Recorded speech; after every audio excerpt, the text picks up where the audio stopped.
The Iraqi government is working on a response to militants who overran the country's second largest city this week, and they're threatening to march on Baghdad. Our Richard Engel joins us from northern Iraq. Richard. We are now about 30 miles from the center of Mosul, and the city is still controlled by militants from that al-Qaeda offshoot ISIS, the Islamic State in Iraq and Syria. And just a short while ago, the mayor of Mosul, who is still in the city, told us that the militants have begun to impose Islamic Sharia law. One of the militants went out and announced that no other militant group would be allowed in Mosul, that from now forward women must veil, and that no other forms of Islam, including Sufism, which is a mystical form of Islam, would be tolerated. This means Sharia law being imposed in the second largest city in Iraq.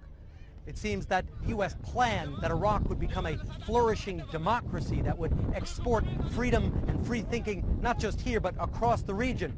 That vision is certainly challenged, maybe even dead. Security is a priority, obviously, but make no mistake. This needs to be a real wake-up call for all of Iraq's political leaders. Now is the time for Iraq's leaders to come together and to show unity.